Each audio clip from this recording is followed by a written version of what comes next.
Welcome on in, everybody. It is another fresh stream from your pal, Beta. It's good to be back after that long vacation. Yesterday's stream was awesome, and I hope today is going to be awesome as well.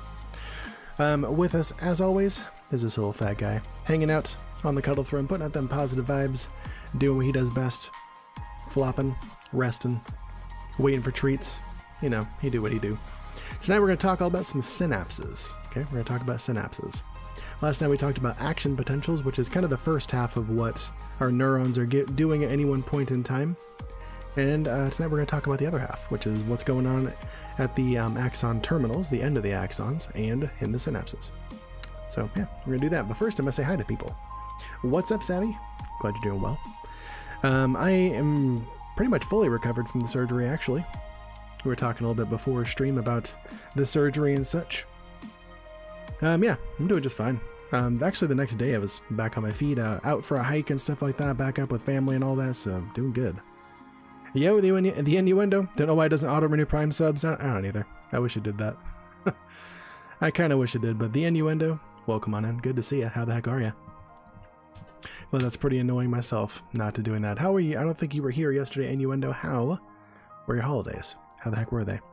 Did Fats enjoy the holidays, Sabby? Probably not, because he was here by himself for the whole time, so we had to go off and travel without him. He doesn't travel very well, so he was hanging out in the house by himself, probably cuddled up in blankets and stuff like that, and he had to enjoy some time with the cat sitter and stuff like that.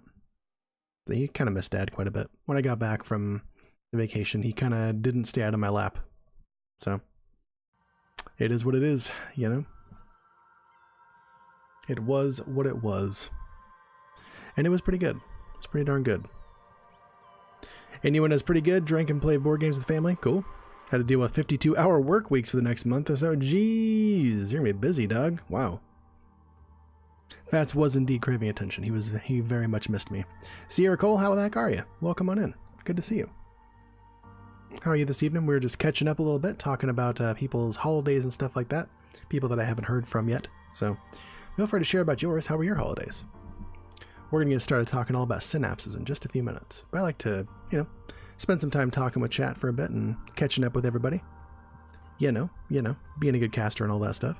You're legit excited for some RimWorld too? Cool. That'll probably be around 6:30 to 7. We'll probably start that. Usually the neuro piece of things lasts for about an hour, hour and a half. Sometimes 2 hours, sometimes 4 hours. Yeah, the Thursday before I left for Christmas break or winter break. Nice 4 hours. 4 hours talking all about cranial nerves. Depends on how active chat is, you know? So. Yes, I'm excited for all these pieces, actually. Oh my gosh, that's actually really hot. I'm gonna take off this jacket. Don't watch, chat. Don't watch. Don't watch me undress.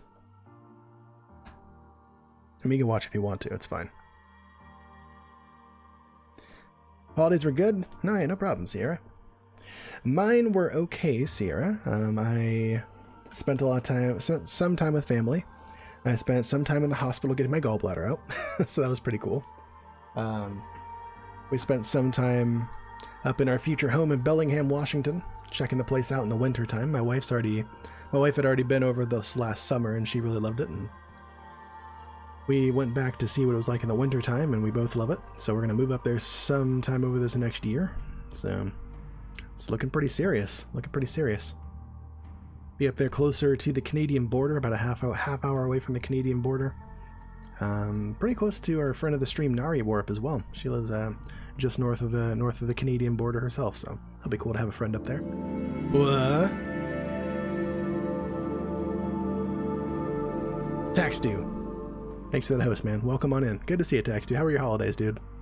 Hopefully they were good, man. Hopefully they were good. How the heck are you? I need a tax due update, man. I need a tax due update. How the heck, dude? How in the heck? Good boy. How's the family? How was the holidays and stuff, tax due? Please tell me all about it. And yeah, do you guys get a lot of rain wherever you guys are located in the world? Today we got crazy rain here. It was like dry for the most part, a little wet just from rain overnight and stuff like that, but then like around 3 o'clock, it just the entire sky just like dumped buckets on us for about 20 minutes, and it was done. The rain's like so weird around here. We don't get very much Average rainfall, when it does rain, it rains like super hard and then stops.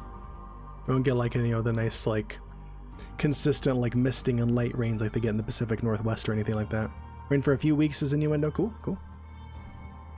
Tax dues chill until the Congress gets their heads together. Oh, okay, yeah, you're a government employee, yeah. You're probably on furlough and or I hope paid leave right now. I don't know, man. Hope you get to go back to work soon. I'm sure you like to be working. That's cool. Innuendo, you guys had some rain. That's good. We always wish we had more rain around here in Central California. We just kind of can't ever get enough, you know?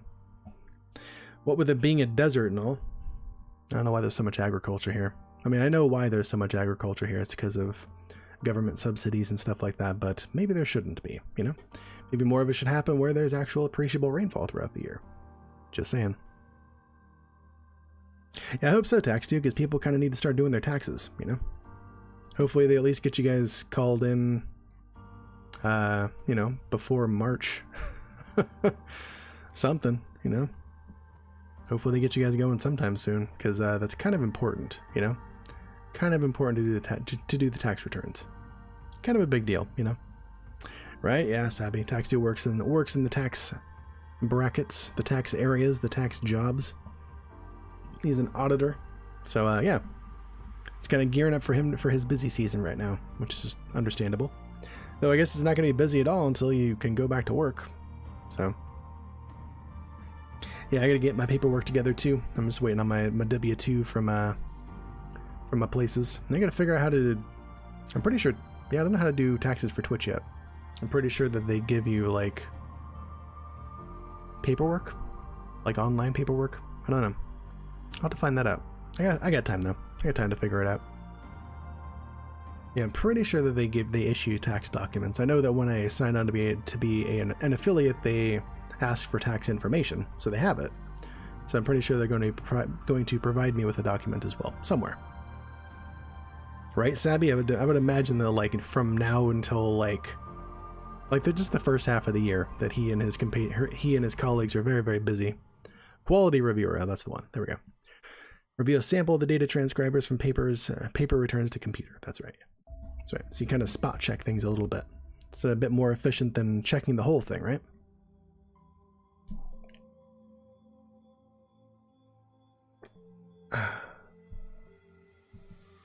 Whew.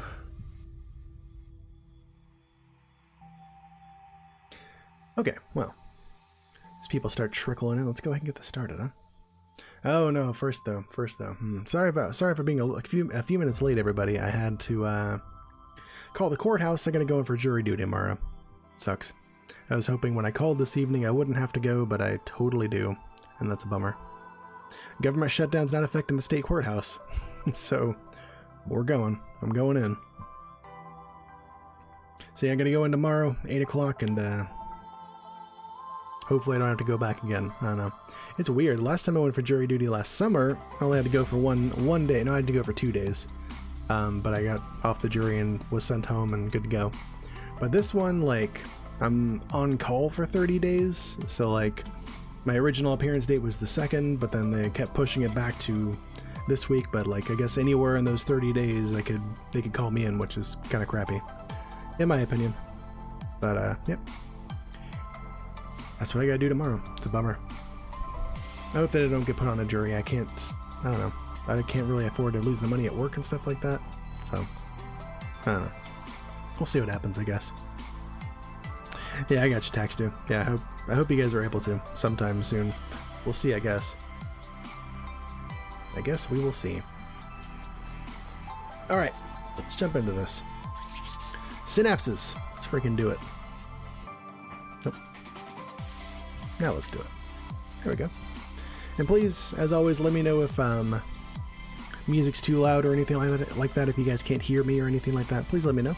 I want to make sure you guys can hear me. But if the sound mix is off, it can make that difficult, obviously. So I checked it beforehand, but make sure. It's been eons since you had jury duty call. I wish it had been for me too.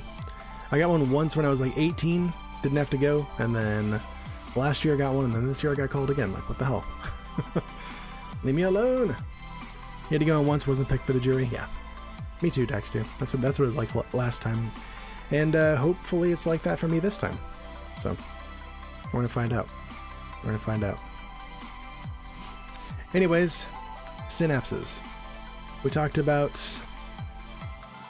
little bit about, we talked a lot about actually, action potentials in neurons yesterday, right? So that's where the change in potential happens in the neuron cell body, and that fires, or that kind of causes a cascading electrical effect all the way down the axon.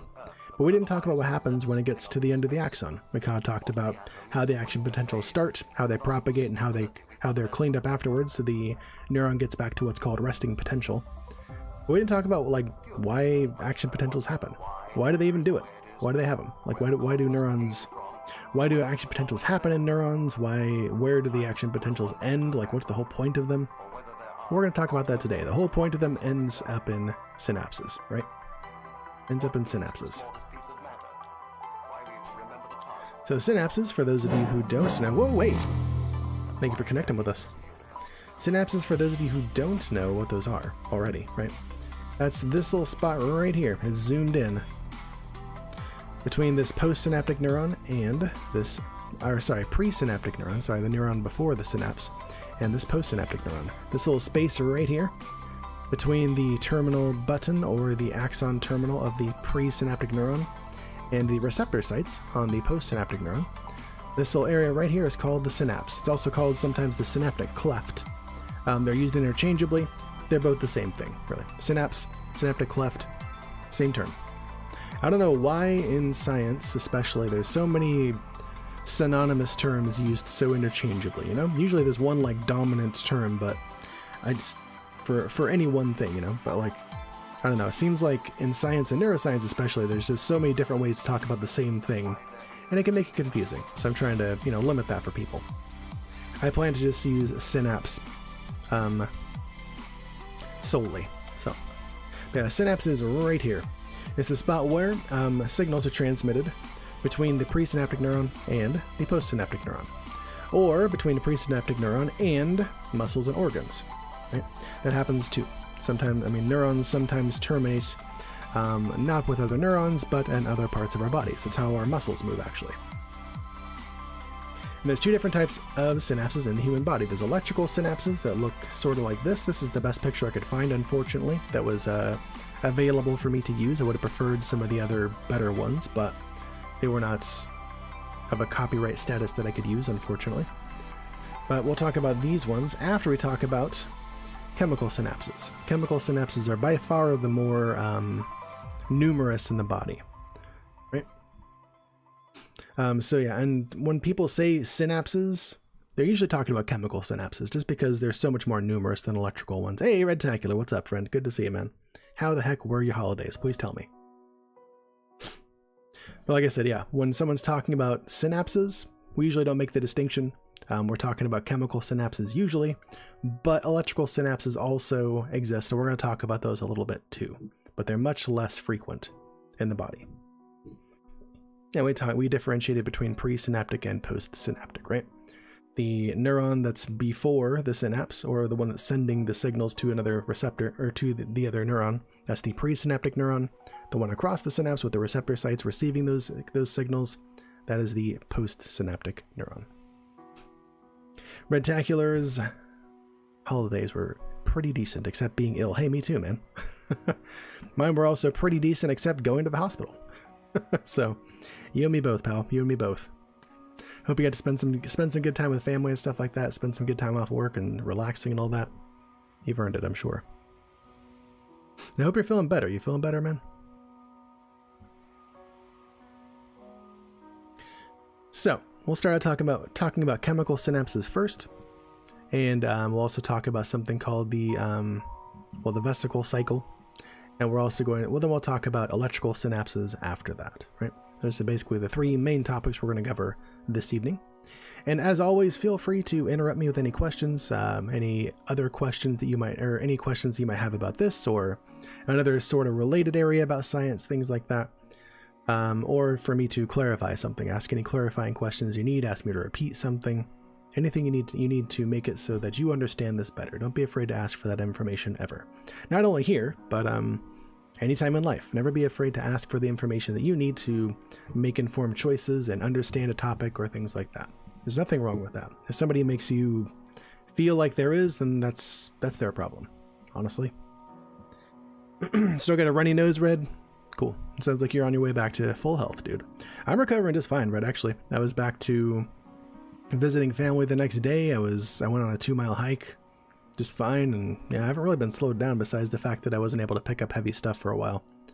I'm in zero pain now, and was in relatively little pain just a few days after the surgery and stuff like that. It's actually pretty uninvasive nowadays. They do what's called laparoscopically, where they just use like a lot of scopes, and they send in a very small instrument, just kind of suck the gallbladder out piece by piece instead of like slicing you all the way open and taking out the whole organ. So it's yeah, much less invasive than it used to be, and attributed to our diet here in America, it's actually the most commonly performed procedure. So a lot of the dietary changes that they prescribed to me, I'm already doing, because it's basically eat a vegan diet, and I'm already doing that. So yep, no need to worry about that anymore. I'm already taking care of it. So this should be the last time I need to deal with this, and shouldn't ever be a problem again. I shouldn't wake up in the middle of the night in excruciating pain anymore. So yeah, basically what happened with your appendix. Yep, small scars instead of a big one. Absolutely. Yep, they got the appendix down to a science as well, I would guess.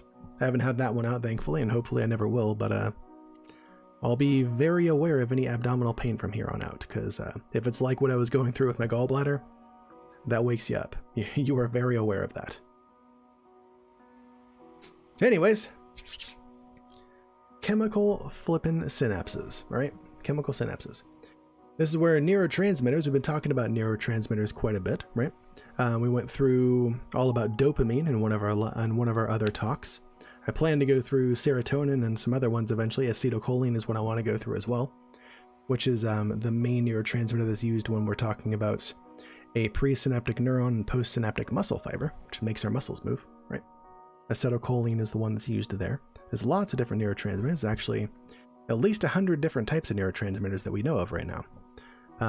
Some of them much more important than others. The most important one in the brain, or the most numerous one that I can tell, arguably the most important, is called glutamate. It's the main excitatory neuron, the one that's going to cause more action potentials.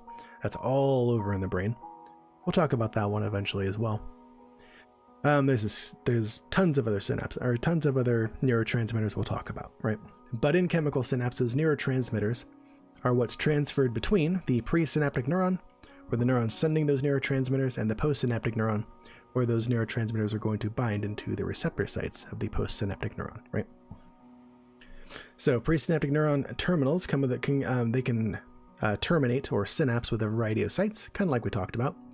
One place they can synapse is in bloodstream, or blood vessels in the bloodstream, right? To release hormones and things like that. Actually, the majority of the serotonin in our body, we always talk about it in our brain with antidepressants and things like that. Sorry, bear with me, guys. I guess some word finding issues sometimes. We always talk about serotonin in the brain with antidepressants and depression and all that, and anxiety, things like that, right? It plays a big part in that. But actually, the vast majority of the serotonin in our body is found in the small intestines, actually heavily involved in digestion and things like that. So most of what you produce for your body is actually way down in the gut. It never touches the brain, actually. It's also heavily involved in clotting or blood clotting when you're bleeding too, platelets. So yeah, interesting to know. Yeah, that's some of the places where our axons will terminate in blood vessels to release hormones and stuff like that. Another place that they will terminate is, like we talked about yesterday, they'll terminate on dendrites of postsynaptic neurons. That's one of the ways that the internal voltage of a postsynaptic neuron is raised to cause action potentials, right? So that is one place they'll synapse. They'll also synapse right at the beginning or the end of the axon of a postsynaptic neuron. They can synapse at the soma, or the cell body of a neuron as well, or sometimes they'll synapse right into the terminal buttons, or right into the right into the synapse of another synapse. Who knew? I didn't know that till I saw this chart, actually. I've never heard of this before, but that's something that happens too. But by and large, when we're talking about synapses, we're talking about chemical synapses that go between the axon terminals of a presynaptic neuron and the dendrites of a postsynaptic neuron. That's usually like, that's the kind of the quintessential idea of that process, right? So when we talk about synapses in the future, that's what you can picture. Unless it's different, unless it's stated that it's different, that's usually what you can assume that it is. That's usually how it works. This is so crazy, says Melko. So much you must learn. Hey, I'm here. I'm glad to teach it, man. I can learn a lot from you as well about chemistry. Again, my chemistry skills are not as strong, for sure. And good to see you, man. It's great seeing you on stream earlier, and glad you're here. Hope you're getting to feel back to 100% soon. You're one of many people I've talked to that was sick over the break. You guys go check out Professor Melko. He is a chemistry professor out in the US, and working on getting tenure right now. So he does a lot of teaching around current scientific topics and chemistry in general. So feel free to go check him out if you're looking to learn more about chemistry. Nerve cells can end in a blood vessel? Yeah, axons can terminate on a blood vessel. That's how we release things, different hormones into our bloodstream and stuff like that. Or one of the ways. One of the ways we can do that, for sure. Right, Sammy? Good luck indeed, Malcolm. Good luck indeed. They're gonna love you, man. There's no way they'll say no to you. Yeah, one of the places they can terminate is in the blood vessels. But like I said, by and large, we're talking about axon terminal to dendrites when we're talking about synapses. For the most part. Usually they'll specify otherwise if it's not there, right? Of course, Malcolm, of course. No worries, man. Another big type of axon termination, I guess, is what's called an end plate, right? This is a rendition of an axonal end plate right here. This is the terminal button, or the axon terminal of a axon, and it's terminating or synapsing with a skeletal muscle fiber, right? So it's releasing mostly, probably only, but mostly acetylcholine to this muscle fiber, which signals those muscles to move and contract, right? So that's a special name for this kind of synapse. When a axon terminal is synapsing with a muscle, it's termed an end plate, right? And that's how that works. And I think that's specific to skeletal muscle. I don't know if it's the same with cardiac muscle or smooth muscle, which are the other two types of muscle, right? There's 3 different types of muscle in our body. There's skeletal muscle or striated muscle. That's what you think of when you think of like muscle, the muscles that make us move, right? There's smooth muscle, which is in like your intestines, which kind of helps just kind of move your food along without you really having to do anything about it. Usually you don't have control over smooth muscle. I won't say never, but I'm pretty sure it's never. And then cardiac muscle is in your heart, as the name suggests. And it's actually a different kind of muscle, histologically, or if you look at it under a microscope, there's different anatomical and physiological features to it. But it's actually a different kind of tissue than your skeletal muscle. So, like I said, I think that this is end plates are kind of specific to skeletal muscle, but I don't know that for sure. It may be present in cardiac and smooth muscle as well. Anyways, that's the basis of chemical synapses. That's what they are, right? The next slide, here we go. So while an action potential is happening, right? We talked about yesterday how action potentials worked, how they're sent from the axon hillock all the way through each of the, jumping to each of these nodes of Ranvier between each of these little sections of myelin sheathing. And that action potential, or that flood of sodium ions from the extracellular matrix outside the cell, makes its way all the way to the end of the axon. That's kind of all I said about it. It goes to the end of the axon. Well, who cares? Why is it doing that? Well, here is one of the ends of the axon, right? If we're looking at this, so this is kind of a close-up of this axon here, terminating on this dendrite of this postsynaptic neuron here. When the action potential makes it down to the end of this, here's where the second half of what's always going on in your neurons happens, right? The whole point of action potentials is here. So while the AP is happening, while it's traveling down, these little sacs full of neurotransmitters called vesicles are kind of waiting around here in the axon terminal. Some of them are very close to the membrane of the axon terminal, right? Hanging out right here at the end of it. Some of them are a little further up for reasons we'll talk about later. but the ones down here right by the end of the axon terminal, the ones we're concerned with, and I'll talk about why in just a moment. So you can't see them in this picture just because they're not drawn on there, but in a couple of slides you'll see a better example of these little protein complexes hanging off the ends of the membranes of these vesicles called synaptotagmin. And what those do, those are basically kind of like little guide wires that help to hook in these the vesicles near the cell membrane into little other protein complexes on the cell membrane called snare complexes. And like I said, you can't see that right now. They're not drawn, but we'll see that in a couple slides. And so it brings those two membranes like right next to each other. The membrane of the vesicle and the membrane of the axon terminal, they're like butted right up next to each other, right? Those ones are like ready to release neurotransmitters. So when the action potential gets here, these are already ready and waiting, ready to spew their neurotransmitters out. When the action potential makes its way all the way down the axon and gets here, that causes some voltage gated, we talked about this yesterday, voltage gated channels, which respond to change in internal voltage, which when there's a big influx of those sodium ions, it raises the internal voltage of the area that they are in. So when that flood of sodium ions, otherwise known as an action potential, gets down to the axon terminal, these voltage gated calcium ions, or calcium channels, we talked about calcium a little bit yesterday, how there's a lot of that outside the cells in the extracellular matrix, but we didn't talk about what they do. They didn't come into play yet. So yeah, those calcium channels open and there's a great influx of calcium ions, right? So when those calcium ions come in, they bind to those synaptotagmin strands on the ends of the vesicles, and that catalyzes a reaction that causes what's called exocytosis, or basically the vesicles fuse completely.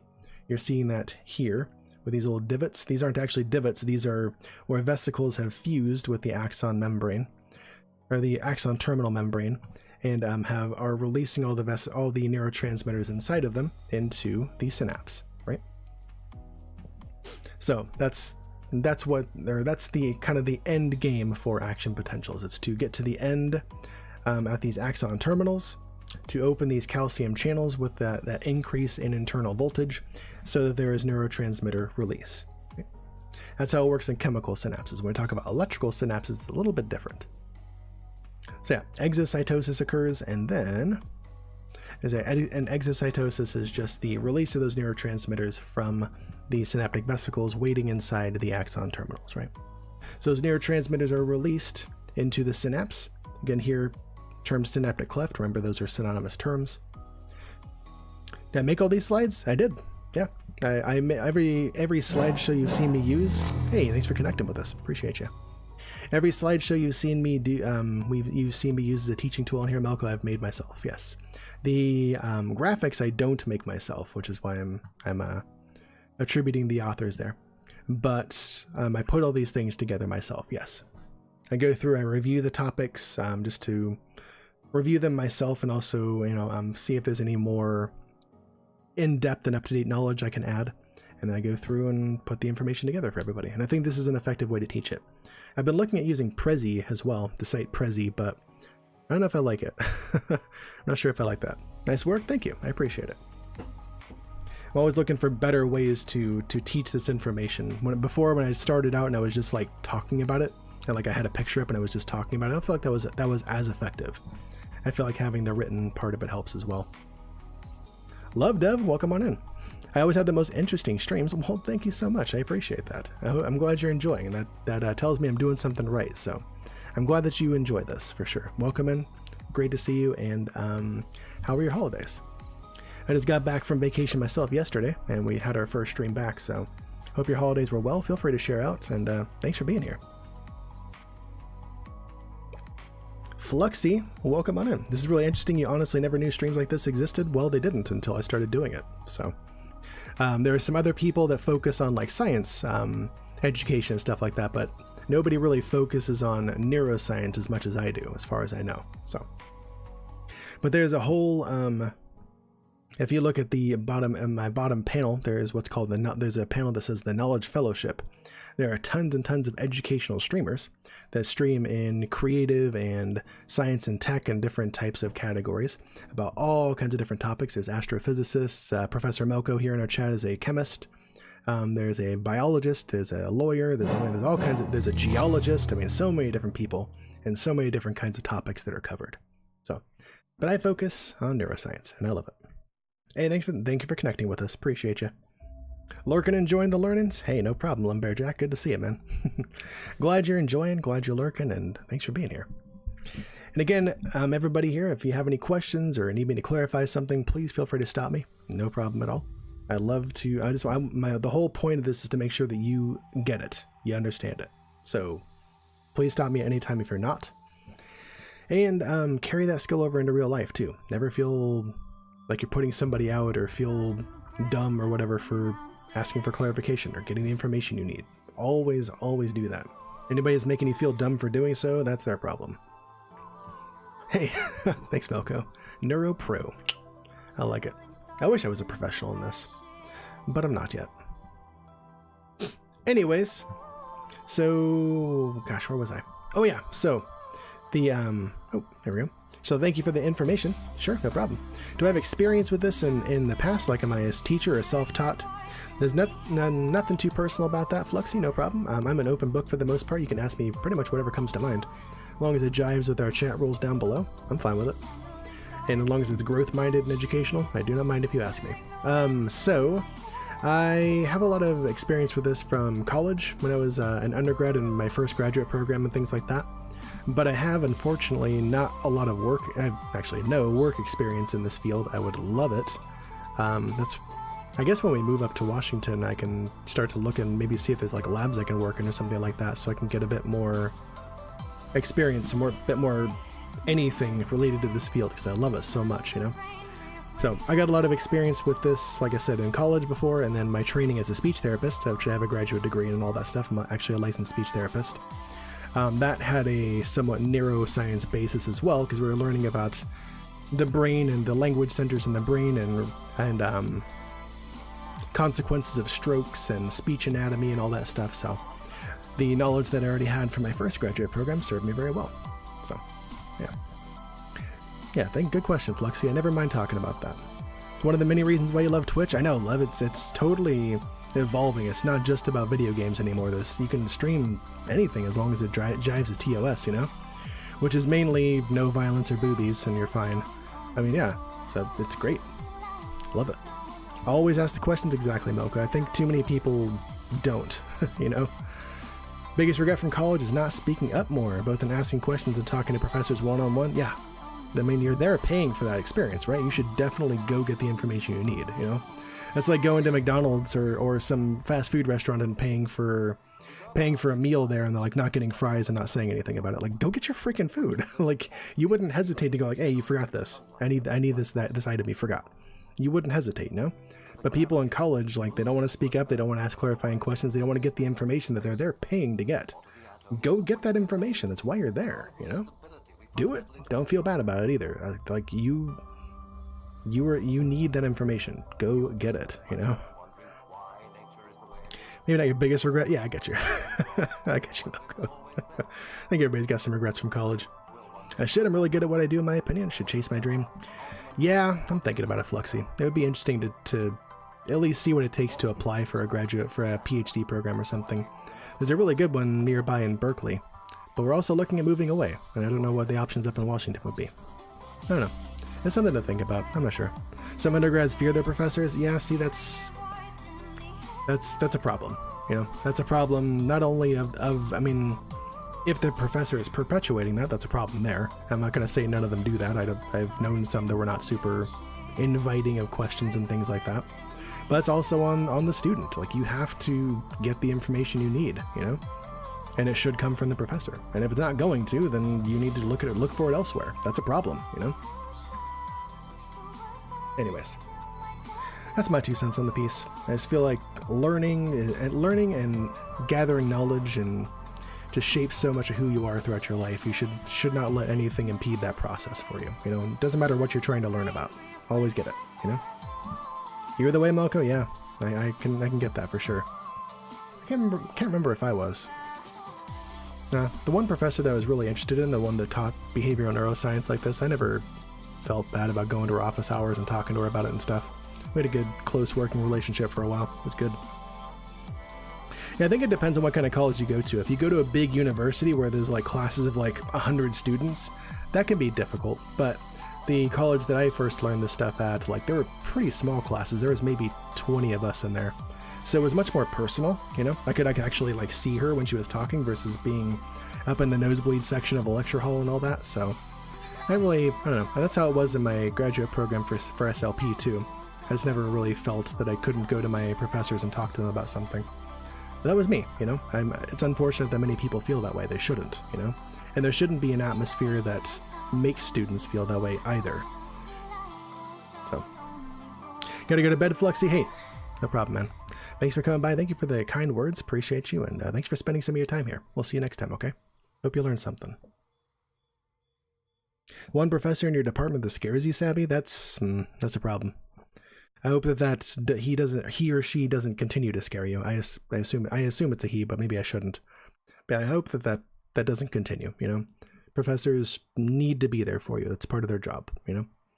If that person is putting out that aura or something like that on purpose, that needs to stop. That's a problem. And if not, then yeah, I mean, just go approach that person. Get the information you need. Like I said, you're paying for that education. Don't let somebody take that away from you. Melko twists people's arms to get into office hours. Yeah, most students don't go. Yeah, sometimes things that discourages them too. So you don't know what to do. I don't know either, man. Besides, like, yeah, I mean, it's hard to say like you offer extra credit or something like that, because like a lot of the students that really need the extra credit often don't respond to extra credit either. So you just end up with students that already have an A getting like an A++ instead. This is hard, yeah. It's hard to get people, it's hard to persuade people and get them to go the extra mile on anything, really. That almost comes down to like a leadership sort of thing instead of like from like an educational standpoint, you know? That comes down to just like teaching in general. Like, how do you get the best out of students, you know? That's not even your like a specific subject or just a field in general. That's just like teaching. How do you do that, you know? How do you get people to respond to that? Hey, I like it. Thanks, Boko. I try. Just thinking about this stuff is what gets us where we are, you know? That's what asking these questions is what propels us forward, you know? That's the impetus of it. Yeah. It's a she. Oh, I totally guessed. I assumed incorrectly, Sabby. And she doesn't have a very pleasant personality, and she's aggressive. Don't need to interact with her since she's not in your field of research, but your casual interaction with her are always weird. Okay, well, it's good that you don't have to talk with her it's good that you don't need to interact with her to get the information that you're paying for or that you want to have, because that doesn't sound like the best place to be learning it from, you know?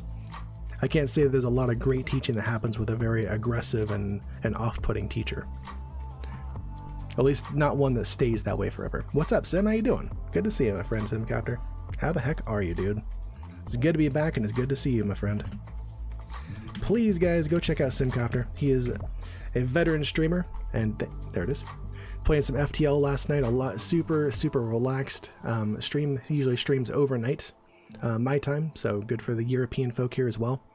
Yeah, very educational as well. He is very knowledgeable in geography. So I'd like to talk about cultures of the world, places in the world, things like that. Go check him out sometime. It's going to be time well spent, I promise. How the heck are you, Sim? How was your holidays and stuff? I don't think I actually asked you yet. How the heck were your holidays, man? I would guess that you probably didn't go too far because, you know, you got the baby on the way and stuff, but how are things for you? Red said, if I was a teacher and a student asked me a question, I would run away. Aw. Well, I hope not, man. Exactly. Yep. Red knows all about it. Yeah, Sabby, you should go check one of his streams for sure. A lot of good chemistry knowledge there. Like I said, if you check the panel down below for the Knowledge Fellowship, you'll find lots of other EDU streamers as well there. Love geography? Go check them out. Sims talk about geography on the regular. They pretty regularly play a game called GeoGuessr through Google Maps. that plops you on a place on the planet, and then you have to figure out where the heck you are using visual cues and stuff like that. So a lot of good group thinking and stuff like that going on there, and a lot of knowledge imparted by Sim himself. So like I said, if that's up your alley, please go check him out. Ooh. Alright, that was a nice little diversion. Let's get back to it. Which I don't mind at all. I say diversion, it's not a bad thing. I love stopping and talking about this kind of stuff, so don't worry. Volkswriter says, do I know anything about neuroscience? No. Will I ever use neuroscience? No. Will I watch all your neuroscience streams because I'm bored? Hell yeah. Well, good. Hey, as long as you leave learning something, I'm fine with that. I think that there's always a little bit of this that somebody can apply to some aspect of our lives. It's so integral to how we work, you know? There's always some way you can connect this to your life. That's the whole point of it, you know? Holidays and New Year's were great, says Sim. They have a lot more energy now, though. Yeah, but you guys were pretty busy then, I would guess. What teaching streams, says Red, do I watch to learn how to get good? Depends on what you want to get good at, dog. You know, there are many an expert on Twitch for sure. There's actually some also, like, you know, legitimate PhD holders. Professor Melko is one, Dr. WD40 is one, Dr. Mick is one. So I mean, there are people to learn from for sure. Also Ninja, yeah, if you want to go learn how to get good at Fortnite, Ninja's a great spot to go to. Many other Fortnite streamers. Am I studying to be a neurologist? I was at one point, Volkswriter, I was. I got into a graduate program. It wasn't specifically geared towards this, but it was the best that my college had, and honestly, I don't regret doing it. I got a lot of great knowledge out of it, but it never was going to end me where I wanted to, but I didn't know that being 23. I had no freaking clue. Honestly, I kind of wish that I had been counseled to go elsewhere for a advanced degree in this. I think I could have and would have done better somewhere else. But it's just not in smaller colleges' interests to turn away prospective graduate students, I guess. So now knowing that, I would have loved to have gone somewhere else and to pursue my advanced degree in this. Berkeley would have been great. I would love to go to that PhD program, but I don't think they were offering it when I was in the graduate program then. But anyways, no, I don't have an advanced degree in this, but I do have some academic background in this. For the most part, it's me doing my own research, reading the sort of textbooks that they would assign you in college and things like that, and just teaching myself, which I've become very good at over the years. And then providing that information here, where you don't need to have like a professional degree in a thing to teach here, because that's how it works. So this works for me right now. I would love to have one. I don't know. I like the idea of having some sort of advanced degree in this. I don't know if I ever will want to go back and get one. I don't know if it's ever in the cards. I don't know yet. Yep, don't need a degree to get or be smart. It's true, you don't. Some of the smartest, most successful people in the world don't have a degree at all. Yep. You know? Red. Love that sense of humor, man. I love it. Having one doesn't mean you're awesome. No, it doesn't. No, it does not. Not at all. I had multiple professors in different graduate programs tell me, like, getting a PhD doesn't make you a good teacher at all. Like, getting a PhD means you have a strong research background. It gets you more in tune with the academic side of things, but it does not at all teach you how to be a good teacher. Not at all, you know? There aren't very many great courses for that, if any. I don't know if there are any specific ones that say, hey, here's how to be a great teacher, you know? It's a hard thing to do, you know? I think it's something that's very, very talent and drive based within a person, you know? There isn't a lot of like a course you can take to go be a great teacher. There's seminars that have some good tips and stuff like that. That's about it, you know? No, I get you, Melko, totally, yeah. Yes, I can corroborate that with the testaments of multiple professors that say that. Doesn't make you a good teacher at all. I had some terrible professors when I was in college. Oh my gosh, there was one dude I took one class from him, never took one again. Like, I'm not taking a class with that dude again. That was an absolute waste of my freaking time. I do not want to. Love Dev says, do I know anybody that streams mathematics? I don't know. Belka, do you know anybody? I don't know if there's anybody specifically like in the Knowledge Fellowship that streams mathematics, but maybe there's somebody. I don't know. I mean, there's tons of YouTube videos on it. I would say that the people doing those YouTube videos should also jump here on Twitch and like have a stream on the stuff. It would be great, you know? But no, I don't know, actually. I don't know. There's people that use math in their streams. I think Mike Sai, I think his name is. Mike Sai, he does cooking streams, and I think he adds a lot of math content in there as well. I haven't seen too many of his streams yet, but he was talking about doing it. So that might be something. I don't know. Red says, be like that guy from Fallout 3 and have a theoretical degree in physics. That's such a great line. I love that, dude. Milko says there's one, but you don't remember the name. Okay. So there you go, Love Dove. There is somebody. Yeah, it's in the okay, yeah. It's in the TKF link down below in the channel page. Yep. So somewhere there is one dude. Or I assume dude, it could also be a woman. There is one person. We just don't know who it is. There's a lot of people in that group, so we don't know everybody there. A good question, good question. I'm always happy to field those kind of questions too. Do I know somebody that streams a specific kind of educational content? I might. Like I said, I don't know everybody in the Knowledge Fellowship, but I might be able to give you some answers. 1 + 2 = 5. I love that emote. Who's that? That's awesome. I love that emote. 1 + 1 = 2. Follow me ASAP to learn more. That's an awesome, awesome way to go about it, Red. Perfect. Perfect. So good.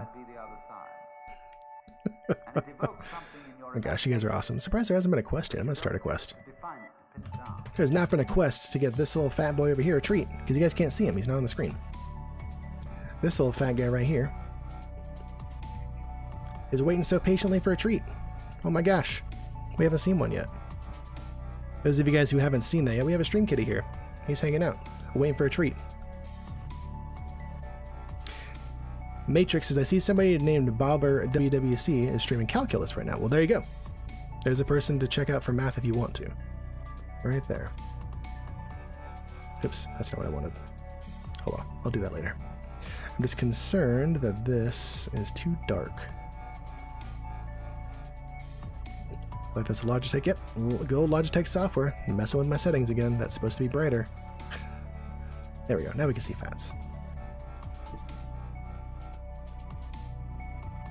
All right, calculus is your arch enemy. I never made it to calculus. Hey, thanks for connecting with us. Appreciate you. I never made it to calculus. I got to like pre-cal a little bit, and I can teach that to the high school students that I work with. I can help them with it. I don't teach it. I'm not a math teacher, but I do tutor them in that across many of the subjects that I work with them on. But I never made it to calculus. I just never wanted to or needed to, so I didn't, you know? Ain't no problem, Love Dove. That's what we're here. I'm glad to help, you know? I say all the time, as long as people learn at least one thing when I'm streaming, then I feel like my job's done, you know? The more the better, but as long as everybody learns something, good to go. Anybody know any sites or resources to learn pre-cal and calc? Probably, what's the name of that site? Khan Academy. Khan Academy has a lot of educational videos. I bet that they have calculus and pre-calc as well. That's probably one. Fast is the best, I agree. I see you guys took out Maine Coon Mania, which means this little fat boy gets a treat. You guys get some kitty cam. He's waiting so patiently the whole time. I'm surprised he wasn't messing with me, getting my attention. Thank you guys for donating again to Fat Boy's Fat Belly Fund, dedicated to keeping him the fattest little lab assistant on Twitch. He appreciates it. I appreciate it. You all love it. It's a win-win-win. Oh, good boy. What are you doing? Can I just pet you? You just want to lick the tree dust off my fingers, don't you? The baby old man. Here he is. He's getting older by the day, unfortunately. It seems like he's really feeling his age lately. Just not super active anymore. That's okay, though. He's had a long life of laying around, so... Ka! I love it, Milko. I love it. That's the one. That's the one. Khan Academy. They probably got some good resources for you. It's usually just video-based stuff, so it should work. He's adorable, isn't he? He's got the most adorable little heart nose. He's a good boy. He's a good boy. He's taken off because he's been sitting there for a while, but usually he hangs out for the whole stream. And usually, I mean, it's hard to see right now, but if we get at least one sub throughout the night, boom, we have Fats Cam the whole time. But not right now. That's okay. No worries. Anyways, let's jump back into this. So we're talking about how action potentials reach these axon terminals. That causes these synaptic vesicles, or that causes these calcium channels at the ends of these axon terminals to let in a rush of calcium ions, which bind to what are called synaptotagmin strands at the ends of these vesicles that are kind of bound to these cell membrane walls, and that triggers exocytosis. The membranes of the vesicles, what's the word I'm looking for? Fuse, there we go, with the membrane or the cell membrane itself, and that opens up the vesicle, spills out the neurotransmitters inside, and also keeps the cell membrane intact at the same time, right? And we'll see a different picture of this process in just a minute, so you guys can see those different, or get an idea of what those different fragments look like. It's not a super in-depth one, but it's what I can get. So the receptor sites that these neurotransmitters attached to on the postsynaptic neuron. Remember, the presynaptic neuron is before the synapse. Here is the synapse, which is just the space between the presynaptic and the postsynaptic neuron. But these neurotransmitters fly out across the synapse, bind to receptor sites on the postsynaptic neuron, which are usually, we talked about some of these types of channels yesterday, they're either ligand gated, which means a functional group, a functional chemical group on the end of whatever neurotransmitter is going to plug into those, unlock that channel, and let some ions into the postsynaptic cell. Or they're G protein coupled receptors, which work kind of the same way, except it's kind of a bit more remote process on the postsynaptic side. So either way, the neurotransmitter is going to kind of act as the key that unlocks the lock of that receptor site and allows some ions either into or out of the postsynaptic neuron. And that is going to induce a change in the postsynaptic neuron's electrical potential, kind of like we talked about yesterday, which will make it either more likely or less likely to trigger an action potential and start this entire process that we went over yesterday and today in that same postsynaptic neuron, right? And that whole thing is based on what's called summation of the incoming signals for that postsynaptic neuron. Because when neurotransmitters are released and receptor sites are binded to, it doesn't always mean that the postsynaptic cell is going to be excited or more likely to fire. Sometimes that results in an inhibitory signal. It all depends on the neurotransmitters released and the receptor sites binded to. So it could be excitatory or inhibitory. And they usually show when there's an illustration of an axon binding to dendrites on a postsynaptic neuron. They show one axon connecting, but think of this is actually connected to this one neuron's dendrites are probably connected to thousands of different presynaptic neurons from all over the brain. They're connected to a bunch of them. Sometimes it's a one-to-one connection. We talked about in the eye, in the retina, where the cones, the color sensing photoreceptors in our eyes, that has a one-to-one connection with between itself and the ganglion cell that it connects to. But usually it's more than one, and sometimes it's up to 1,000. It's up to thousands, right? So it's getting signals from thousands and thousands, or from up to thousands of different neurons at once. And like I said, the summation, or kind of the net positive or negative from signals from those, is going to determine whether or not an action potential actually occurs in that postsynaptic neuron. It's kind of a situation, not more like if signal then action potential. It's more like if excitatory signal, then more likely action potential. If inhibitory signal, then less likely action potential. There isn't a cut and dry way to see yes, there will be one, no, there will not be one. It's all kind of probability and more likely, less likely chance, and just depends on the time and the stimulus. So that's not an exact science yet, which actually a lot of this stuff isn't exactly an exact science yet. This is just our best guess, and that's all science kind of ever really is.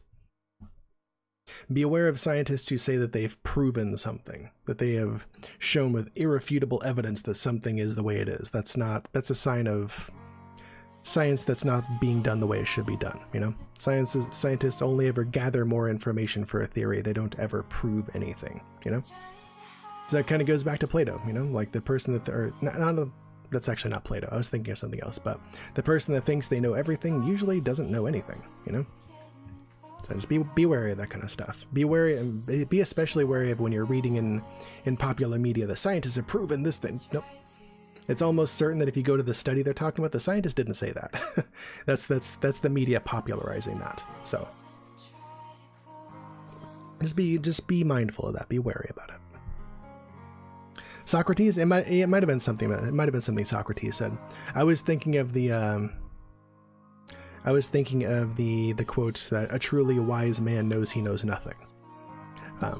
So, I mean, that sort of applies. You know, you should know that you don't ever really know anything. There might be something you're not considering, something like that. I'm not sure if that's how Plato or Socrates meant it, whichever one of the two it is. I'm not sure if that's the way they meant that, but it kind of still works, you know. I said, just be aware of that kind of stuff. When you read popular papers or popular publications and stuff on, that are based on scientific studies, they'll often sensationalize things like that. And just be aware that it's maybe not always like that. I think he coined that. Yep, you may be right about that for sure. I'll take your word for it. Thanks to Google, Ridiculous says he literally knows everything. That's it. Only Google gets to say that, or people that read an article on Google. Then you can now say that. Totally, that's how that works. Read one article on Google, you are expert. That's all you need. And if you read 3, then you have a PhD. That's how those work too. But they had to be really long articles. Anyway, so after those neurotransmitters bind the receptor site, that whole this binding process takes less than a millisecond. It's very quick. They go over this touch and out, you know? Because as soon as they touch, like there's a lightning quick, literally like as fast as electricity can go, a very quick reaction to change change the state of that receptor site, open that channel, and let in an influx of ions. And that's again due to chemical gradient, so it's going to flow in very fast. If that stays open for a long time, like way too many ions will get in, and you don't want that. You want like just a little bit. So those bind very quickly, disconnect, and move on. Without pictures, Red, no pictures allowed. No. We don't read kid books. So after that happens, after these neurotransmitters bind to the receptor sites, they are there's one of 3 things happen. One is they get what's called a reuptaken. They get taken back into the presynaptic neuron to be packed back into a vesicle and used again. Might as well recycle them if you can. They'll also go through enzymatic degradation, or they'll get broken down. So they'll just get broken into their constituent pieces and then excreted from the body, usually in urine. Or they'll just diffuse away from the synapse and go off somewhere else, maybe to interact with with a glial cell of some sort or something like that. Just they go away. But like I said, the main point is that they don't hang out on those receptor sites like for a long time. It's a very small fraction of a second, and then they're back to doing something else. That's it. So this whole process is also a very quick process, just like the action potential, right? We said that the whole process of the action potential was just a couple of milliseconds, from going from ramping all the way up to positive 40 millivolts to the repolarization phase and back to resting potential. That whole thing is just a couple of milliseconds. This whole process of releasing neurotransmitters, binding and coming back, also just a few milliseconds. It's really not very long. Not long at all. Happens very quickly. If this process was slower, well, we would be slower, you know? We need this to be as fast as possible so that we can react to things quickly, you know? All right, so here is that other view of the axon terminal I was talking about. Here is an axon terminal from a presynaptic neuron here. Here is the synapse, and then here is the postsynaptic neuron here. We're not really going to talk about the postsynaptic part or the synapse itself. This has to do with what's called the vesicle recycling phase, or the vesicle cycle, basically, right?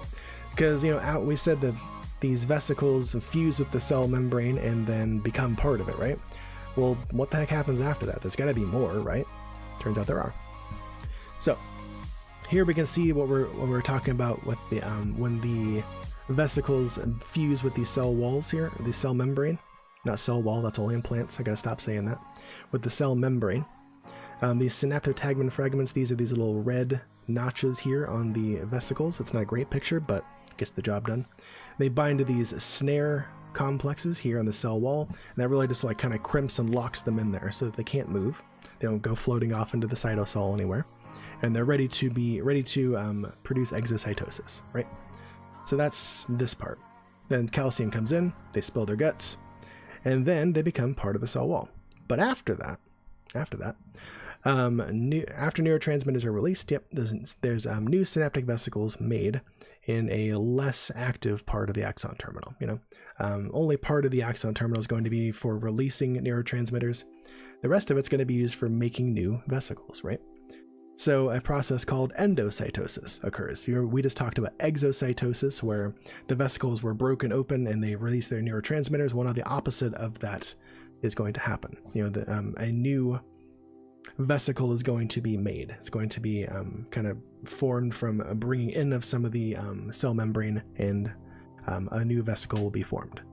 Now, it's not completely in reverse. It's not going to also bring in neurotransmitters from the synapse. That's done in a separate process, but new vesicles will be made. So this membrane is these little proteins called what are called clathrin. We'll get a good picture of those in the next slide. Those come down and they start to kind of coax a bit of the cell membrane out. As they coax more and more of it out in a spherical shape, it starts to kind of make a bit of a polygonal, I think polygonal cage around the outside of it. So makes this clathrin cage, otherwise known as a coating, around the newly formed vesicle. One, so that it holds its shape, and two, so it doesn't go just flying off into the cytosol anywhere.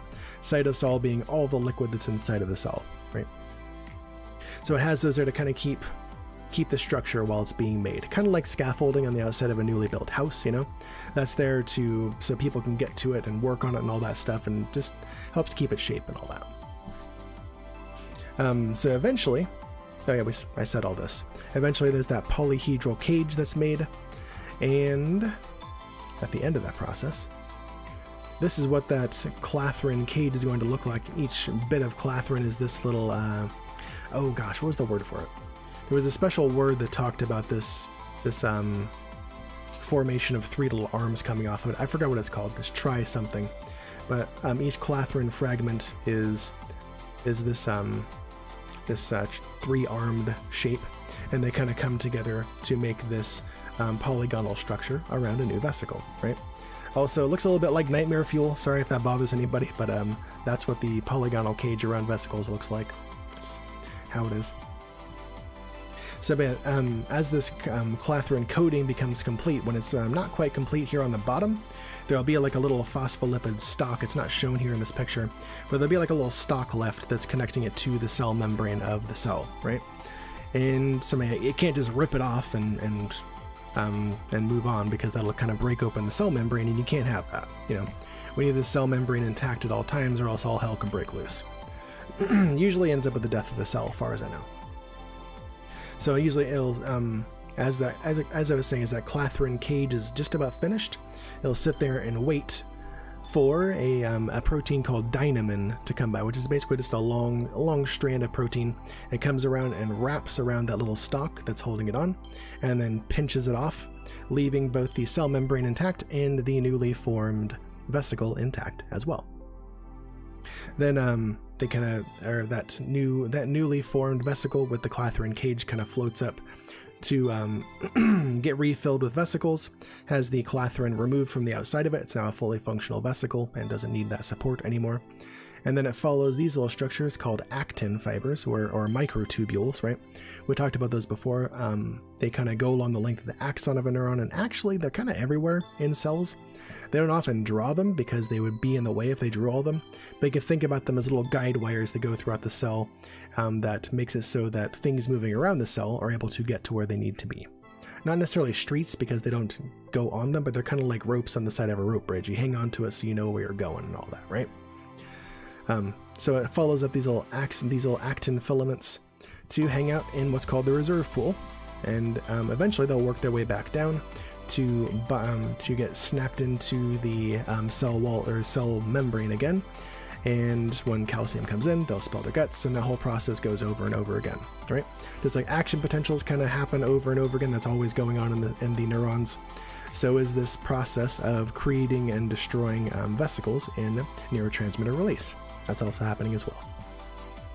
And those are kind of the two main things going on in chemical synapses at all times, right? There's the action potential part, there's the release of neurotransmitters, and then there's also the formation of new vesicles. But there's one thing, but wait, there's more. We didn't talk about something. We didn't talk about electrical synapses yet. We talked about them very briefly, but we didn't talk all about them. These work a lot differently. With electrical synapses, there is no vesicular transport between neurons. There isn't really neurotransmitter transfer between neurons to elicit action potentials. That whole process is just skipped over, right? Not needed. Not needed here. So instead, they use these little channels called connexons that kind of stitch the membranes of the presynaptic neuron and the postsynaptic neuron together, right? So another picture over here. Here's the presynaptic neuron, the postsynaptic neuron, and they're kind of stitched together with these tunnels, I guess, or gates of connexons, which are made of a protein called connexin. These can be open or closed, depending on a lot of different things. Probably they may be voltage gated. I'm not really sure exactly, but these can be open or closed. When they're open, they're allowing ions through. When they're closed, they're not. That's how that works. These are kind of similar to if you guys were here for the blood-brain barrier talk. We talked about how one of the main features of the blood-brain barrier and how it keeps larger molecules out of the blood supply of the brain, or from getting through the capillaries into neuronal tissue, is those things called tight junctions, right? See, the blood vessel, or the cells of the blood vessel, are stitched together very, very tightly with little protein complexes. This is kind of similar to that, in that it stitches together two parts of two different membranes of two different cells, except that these are in neurons and not in blood vessels, and these stitchings actually let things through. In fact, pretty large things. Very large molecules can actually fit through here. Kyle, what's up, my friend? How you doing, man? Good to see you. Good to see you, dude. How the heck are you this evening? Hope you're doing well. Hope you enjoyed married life over Christmas and stuff like that. Did your wife start her new job yet? She did, right? Or she did not? Please let me know. Anyways, these connexon gates are either open or closed. We'll get there in a second. But so action potentials still happen in these cells. But when action potentials come down the axons and reach an electrical synapse, they, again, there's no vesicles transmitted, there's no neurotransmitters released or anything like that. The ions that come through just head through the channel and into the next cell. That's it. They just go right on through. It's fine. And then when they get into that next cell, here's a diagram of three different cells connected with electrical synapses. Once they go from one cell to the next, that influx of ions may either cause an inhibitory or excitatory signal inside the cell itself, and that might cause an action potential in that cell. The main she didn't get the job. They didn't cancel the post. Oh, that sucks, Kyle. Sorry to hear that, man. You guys are kind of really banking on that, and we're excited about that. That sucks so much, man. Also, quest time for whoever's ready. Kyle's heading it. Who else is going? Sorry to hear that, dude. That's a bummer. I'm guessing she's out looking for other jobs and stuff like that then. I hope you guys are good to go until then.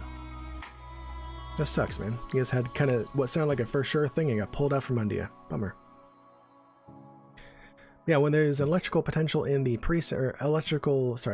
when there's an action potential in the presynaptic neuron, the ions that are flowing through that as a result just come right through the ion channels, or through these connexons, into the postsynaptic neuron, and that influx of ions might cause an action potential in that cell.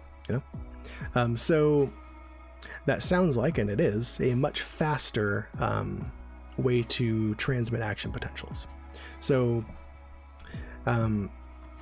cells that are connected, or neurons that are connected with electrical synapses, the action potentials in those cells happen almost simultaneously. If there's one in one and there's going to be one in the next one, they happen almost at the same time. So it's a very, very fast way to transmit action potential, or signals via action potential, right?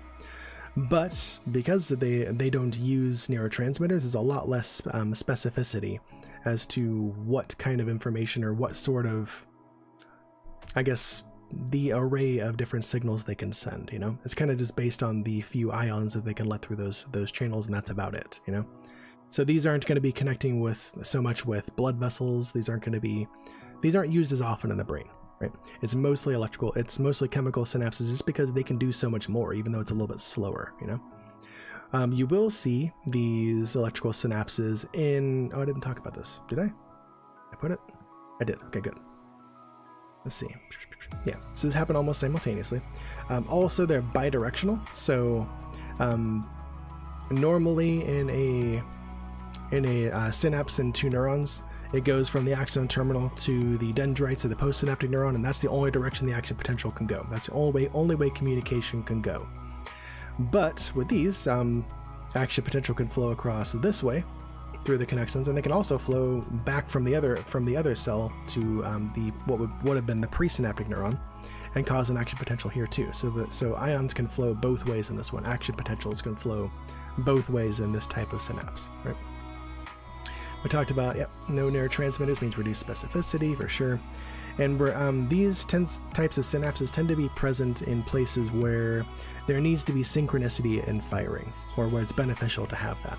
So they're seen a lot in the brainstem, where breathing and heart rate are constantly just going on, they're just monitored and what's the word I'm looking for? Maintained all the time. So it's they have a lot of very synchronous synapses there, very synchronous circuits in there. That's a lot of electrical synapses. Also, it's found in neurons that release oxytocin and vasopressin, which are two types of neurotransmitters we haven't talked about yet, that are in the hypothalamus. Because you want those to be released at the same time, very synchronously. So those will have electrical synapses as well. And you also see these in glial cell networks, because we want those to be firing at the same time as well. But I don't know why. I just read that. So, yep, that's the electrical synapse in a nutshell, and that's that. Also, I see you guys took out fabulous feline fencer Felicia, so this little fat guy gets a treat. You guys get some kitty cam. Thank you guys for questing again for a little fat boy's fat belly fund, dedicated to keeping him the fattest little lab assistant on Twitch. I dropped his tweet. He appreciates it. I appreciate it. You all love it. It's a win-win-win. Oh, good boy. What a good buddy. And that's that. Does the hypothalamus release neuropeptides? It might, but I don't think so. I don't know. It might. I'm actually not sure. The hypothalamus does a lot of different stuff, so it could. I'm not actually sure. And that's okay. It's okay if I don't know everything. That's something I definitely will look into and get back to people about. I do want to have a teaching segment on the hypothalamus eventually, so if that happens, I'm sure I will come across it in my studies of it. But good question, thank you. Sorry I don't have the answer for you. Anyways, as we do, I'm going to sum up what we talked about today before we move on. So, we talked about yesterday action potentials. Those happen, they start at the axon hillock of a neuron, travel all the way down the axon via saltatory conduction at each of these nodes of Ranvier between the myelin sheathing. When they get to the end of an axon terminal, that rush of sodium ions coming down causes these voltage-gated calcium channels to open and allow an influx of calcium ions from the outside matrix, the outside environment, the extracellular matrix, all synonymous things, to rush into the axon terminal. That causes the vesicles to bind to the cell membranes, and exocytosis occurs. So the neurotransmitters that those vesicles are holding within them are then released into the synapse. They diffuse across the synapse, bind with receptor sites in the postsynaptic neuron, and then are either reuptaken into the cell, they float away, or they're broken down. Any number of things. After that happens, and that can, again, that's going to either excite or inhibit the activity in the postsynaptic neuron. It may have an action potential of its own. It depends on that process called summation, where like all the different neurons that are connecting with that one postsynaptic neuron. It depends on all the signals that are being sent from those at any given time. So, after that happens, new vesicles are made and get endocytosis. Those clathrin proteins come down and start to kind of build or coax out some of the cell membrane and build a spherical vesicle. A dynamin comes in and snaps off that last little stalk, leaving the cell membrane and the new vesicle intact. The cage of clathrin is removed. It's refilled with neurotransmitters, and it goes over to the reserve pool to wait for exocytosis. That's chemical synapses. Those are the most numerous in our body, the ones used most often. Usually when we're talking about a synapse, we're talking about a chemical synapse that's going from the presynaptic axon terminal to the dendrite of a postsynaptic neuron. But it's not always like that. Gemini said if you're trying to find the brain, just follow the spinal cord all the way up. Turn left, dendrite. Ha! Got him! Neuroscience jokes, dude. Hell yeah. I don't hear a lot of those. I love that. Love it. Good to see you, Gemini. How are you, dude? How are your holidays? Welcome on in. Got him. Perfect. Exactly, Kyle. It's going well, Gemini. It's going well. I'm all healed up from the surgery and back from vacation and stuff like that. Shared some vacation photos and stuff yesterday. That was fun. Talked about vacation. Gonna be moving up to Bellingham sometime in the next year, probably. And then, yeah, getting back into the teaching and getting back into the gaming as well. So, yeah. Rooster Waffle, it's been too long, you missed me. I missed you guys too, Rooster Waffle. Welcome in, friend. Good to see you, man. Good to see you. I was on vacation for a couple of weeks. Sorry to keep you guys waiting, but we're back. We're back to it. Glad to hear I had a quick recovery and feeling good again. Me too, Gemini. I was worried I was going to be missing the rest of the time with my family and stuff like that, but nope. Right back to it, right back up to the cabin next day and good to go. So, we have a time frame when we want to make the move up north by next summer at the latest. We're trying to go this summer, but it depends on if we can, you know, find a place to live and find a job and all that stuff and go. If we get a place we can afford to live, because housing is kind of crappy in Bellingham. There's a housing freeze, so prices are only going up. But if we get a place that we can move to and we can find ways to pay for it, then we're gonna go this summer. It's got to be over the summer though, because we both work in schools and we can't like. We could, but we don't want to leave in the middle of the school year. So, you know. No, we wanted to go live up in the Pacific Northwest since we got married. We had our honeymoon in Portland and we're like, this is where we want to live. We want to live up here somewhere, you know? It's since then gotten much further than Portland, further north, that is. But yeah, we've wanted to do this for a long time. But when we first got married, I had a 3-year contract at schools that I was working, so I had to finish that. And then my wife got into graduate school right after that, so she was in graduate school for 2 years, and then like she wanted to get some work experience before we went. So like it just kind of kept getting put back and back and back, and we're finally actually at a place where we both want to go. We both wanted to go, but we both can go. Wait, was well worth it, Rooster Waffle? Thanks, man. Appreciate you. Those kind of comments are just the best kind of thing for any streamer to hear. Not just me, but any streamer. They always want to hear they're doing well for you guys. Just like anybody wants to hear that they're doing it well at any job. Just saying. Hope that works out, Gemini. I know that Bellingham is supposed to be a tough market in terms of availability. Yeah. And it is indeed a great town. We have an aunt that lives there and some cousins and stuff, so they're going to help us keep an eye out for things. And yeah, it didn't seem like it was impossible to find a place. It just looks like we'd probably be starting in an apartment, but we also found a 4-bedroom house for like $1,400 a month. So, I mean, there's a variety of things to look at, and it's not all on Craigslist. We just got to do more homework. So we'll keep looking. Oh, hell yeah, Gemini. I took some decent photos when I was out there this time, and I'm going to be taking a lot more when I get up there for sure. Absolutely. I just wish like between this and work, I wish I had more time for photography, but I simply don't. But I want to make more time for it. I really do enjoy it. Kyle can 100% say the north is great. I do love it. I do love it. Yeah, we're not going to be going northeast like you guys are, but we're definitely going to be going further north, where it's not freaking hot like ever, and nice and rainy, nice and overcast. We love that kind of weather, so we're absolutely looking forward to it. Have I been to Cape Flattery? No, is that where they say nice things about you all the time? I would love to go there. Whoa, I do say. Northeast is best, though. I've actually never been much out east very much. As far east as I've gone is Minnesota and Florida. It's like northeast I've actually never been to. Northeast of North America, that is. Never been. Americans, lol. Americans in 2019. Yeah, they say the plateaus are the highest form of flattery. Oh, got them. Because they're so flat. Indeed. So northwestmost point in the United States, absolutely beautiful. Do a Google search for pics. I will do that like right after we talk about and finish wrapping this up. Absolutely. I've never heard of that. I'm guessing it's in Alaska. Florida's like Ontario, just with more heat, hurricanes, and crocodiles. Yeah, no, I'm cool. I'm good off that. I'm over it. I'm over it. I'm over that. And Florida Man? Who's Florida Man? Never heard of this person. We're talking about Orange Ninja? As far as I'm concerned, Orange Ninja is Florida, man. Continental United States. It's in Washington. Oh, okay, got it. Okay. Got it. Cool. Well, that would not be very far away from where we were then. Bellingham, Washington, where I'm looking to move to, is only 20 minutes away from the Canada border. So, and also pretty far west itself. So, yeah, at Peace Arch Park, where we stopped for a bit, which is the Canada and U.S. crossing there. Where you look left and there's the ocean. So, I mean, I would imagine that Point Flattery is very close to that as well. Anyways, let me wrap this up.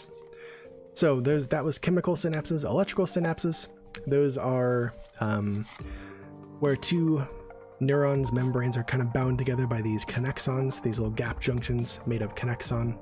And ions just flow freely through those. When there's an action potential on one side of these, because they're bidirectional, those ions just flow through into the next neuron, and that can cause an action potential in that neuron as well. It causes a great synchronicity of firing, or it makes it so they fire around the same time. It's a much faster connection. But since they don't really use neurotransmitters to communicate with one another, there's a lot less specificity and function. And they aren't really used as much in the body because of that. They're located in places where you want synchronous firing, like in the hypothalamus in certain places, the brainstem for breathing and heart rate, things like that. But otherwise, we don't see them too often. So, but they do exist, and they are used, and they are good at what they do. So, that, as they say, is that. Let me switch over and see if we can find some pictures of Point Flattery. I bet we can.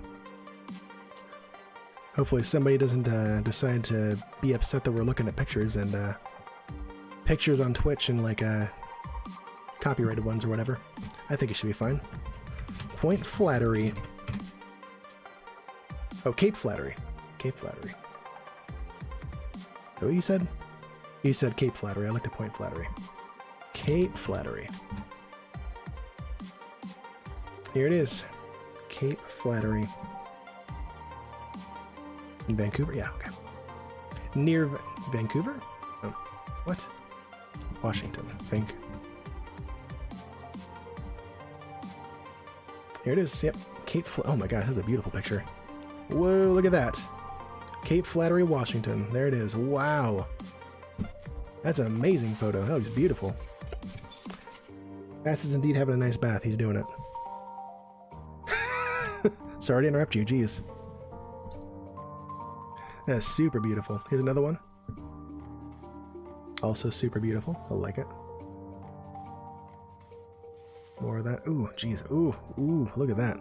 That face. Right? He looks so upset. Do you mind? Wow, yeah, these are all amazing pictures. I would love to go to this place. This looks like they're all taken from a very similar, like a similar vantage, because there's these two islands out there each time. This must be on a similar or the same walking trail in a very iconic part. This is two islands again.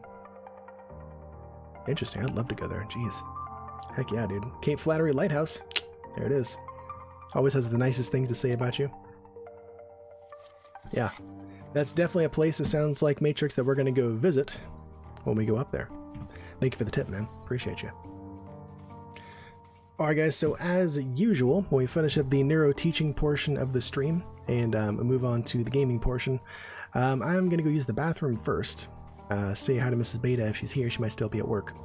And then come on back, start up the game, and we'll move into it. So until then, feel free to hang out, have your own little brain break, drink break, bathroom break, all that stuff, and come on back and join us for some RimWorld in just a few minutes. Won't be too long, I promise. And we'll be back in just a minute, okay? Thank you guys for being here. Thank you guys for learning with me. Thank you guys for letting me teach you guys, and thank you for learning or teaching me as well. Appreciate you guys. We'll be back in just a minute. See you in a second.